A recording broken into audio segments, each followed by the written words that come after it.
बिहार में कहने को तो शराबबंदी कानून लागू है, लेकिन जब से ये कानून बिहार में लागू किया गया है तब से लेकर अब तक के इतिहास को देखा जाए तो काफी सारी चीजें नहीं बदली।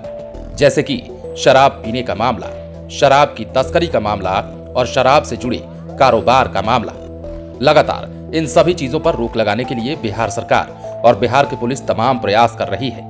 कभी ड्रोन उड़ाया जाता है तो कभी हेलीकॉप्टर से निगहबानी की जाती है और तो और कभी पानी में उतरकर भी शराब के तस्करों को पकड़ने की कवायद और शराब की भट्टियों को ध्वस्त करने का सिलसिला जारी रखा गया। लेकिन अब शराबबंदी कानून को लेकर बिहार में सरकार नया काम भी करने जा रही है, जिसके बाद शराब पीने वाले लोगों की मुश्किलें और भी बढ़ने वाली है।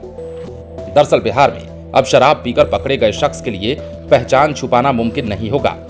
उसने पहली दफे शराब पी है या दूसरी बार पीकर आया है, इसका पता तुरंत चल जाएगा। ऐसे लोगों की पहचान के लिए नीतीश सरकार जल्द ही आधार प्रमाणीकरण की व्यवस्था करने जा रही है।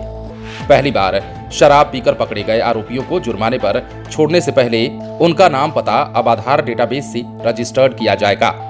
एक बार इसके रजिस्टर्ड हो जाने के बाद यदि कोई दोबारा शराब के नशे में पकड़ा जाता है तो वो लाख कोशिश के बाद भी अपनी पहचान को छुपा नहीं सकता। मद्य निषेध, उत्पाद और निबंधन विभाग के अधिकारियों के मुताबिक शराब पीकर पकड़े जाने वाले लोगों की आधार से पहचान सुनिश्चित करने के लिए प्रत्येक जिले के मद्य निषेध कार्यालयों में आधार प्रमाणीकरण केंद्र खोला जाएगा।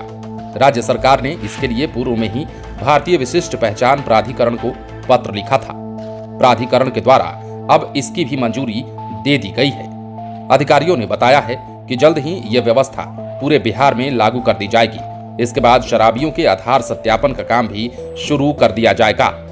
बिहार में शराबबंदी के बीच लोग दारू पीने से बाज नहीं आ रहे, ना ही शराब की तस्करी को रोक पाने में सरकार और पुलिस कामयाब हो पा रही है। ये सवाल बार बार सियासत में भी उठता रहा है। इसलिए अब पहली बार शराब के नशे में पकड़े जाने वाले शख्स के घर पर पोस्टर चस्पा किए जा रहे हैं। इस पोस्टर में आरोपी का नाम और साथ में शपथ पत्र है, जिसमें लिखा गया है कि वो आगे से शराब का सेवन नहीं करेगा।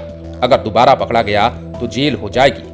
शराबबंदी के नियमों के मुताबिक पहली बार शराब पीते पकड़े जाने वाले आरोपी जुर्माना भरकर छूट सकते हैं, लेकिन अब शराबबंदी कानून में एक के बाद एक संशोधन किया जा रहा है और इसी कानून को कारगर साबित करने के लिए एक के बाद एक कड़े कदम भी उठाए जा रहे हैं और उसी कड़ी में इसे भी जोड़कर देखा जा रहा है। अब बिहार में शराब पीकर पकड़े गए शख्स के लिए पहचान छुपाना इसलिए भी मुमकिन नहीं होगा क्योंकि अब उसका सारा डिटेल आधार से रजिस्टर्ड हो जाएगा। पहली बार पीकर आया है या दूसरी बार, ये भी पता लगाने में कोई दिक्कत नहीं होगी और चाहकर भी वो इस बात को छुपा नहीं पाएगा। अब देखते हैं सरकार के द्वारा उठाए जा रहे इस कदम के बाद क्या बिहार में शराबबंदी कानून पूरी तरीके से लागू हो पाता है। क्या लोग शराब की तस्करी से बाज आते हैं या फिर पीने वालों की संख्या घटती है। बने रहें लाइव सिटीज के साथ। यदि अब तक आपने हमारे चैनल को सब्सक्राइब नहीं किया है तो सब्सक्राइब कर लीजिए।